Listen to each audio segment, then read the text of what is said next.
When government grows, freedom to try things shrinks, and big government just kills many an American dream. And that's why the Cato Institute's Chris Edwards and Dan Mitchell gave a talk at this conference earlier called Human Progress and Downsizing Government.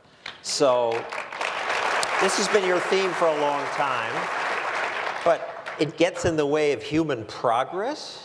Oh, absolutely. The federal government, $4 trillion in spending this year. It's got 2,300 different subsidy programs. All of those subsidy programs creates human progress. No. All those subsidy programs, they cause damage and they harm the economy. They make people dependent.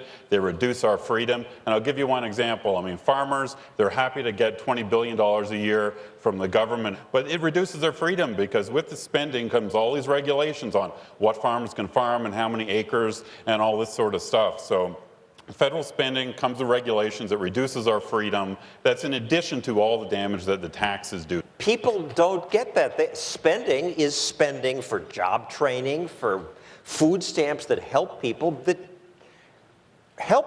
achieve the dream. You have to look at the difference between intentions and results.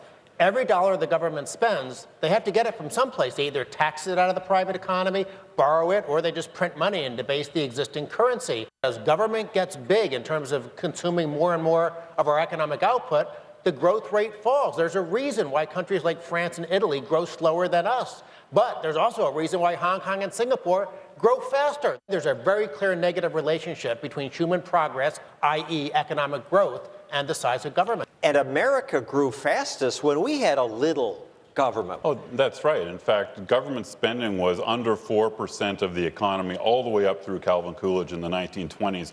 It was the 1930s that made all the difference. It was the invention of Keynesian economics, the invention of so-called entitlement programs. We grew that made faster government before explode. the 1930s? Absolutely we did. We grew much faster. But we had the Depression. We had recessions, but the government stayed out of it, and we always recovered very quickly. Like there's a big recession in the early 1920s, Harding, and then Coolidge didn't do anything about it, and the economy recovered very quickly and started growing.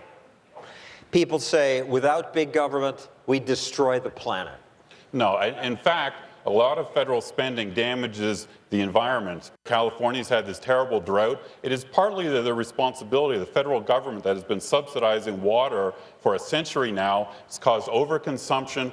Farmers are farming things they shouldn't be farming. They're over-consuming water. So that is one of the roots of the problem here, that subsidies cause distortion and economic damage. Some of the biggest polluters have been federal government agencies. Now, a lot of Republicans are saying we have to balance the budget. Dan, you say that's not politically realistic, and we don't even have to balance the budget. If you say balance the budget, the average politician will say, sure, I'll raise your taxes. What we really need to focus on is simply having government grow slower than the private sector over time. Countries that have done that have been very, very successful. There's a big, long list of them. Whereas if you say to the leftist friends, oh, hey, show us your list of countries that have had success with raising taxes, they don't have anything. They have countries like Greece and France and Italy. But you're saying don't shrink government. It just it'll continue to grow just more slowly than the economy? Well, look, at the Cato Institute, we want government to shrink dramatically. But here's all we need to do to make progress. Just have it grow at, say, 2% a year if the private sector is growing 3 or 4% a year. You maintain that for any significant period of time, and the burden of government will shrink as a share of GDP. And amazingly, for every year since the 30s, government has grown more than inflation and population growth. And, our debt now is far higher than it has ever been in our peacetime history. It's, as Thomas Jefferson and James Madison thought, it's immoral, it's bad for the economy, and it's corrupting, and we ought to end it.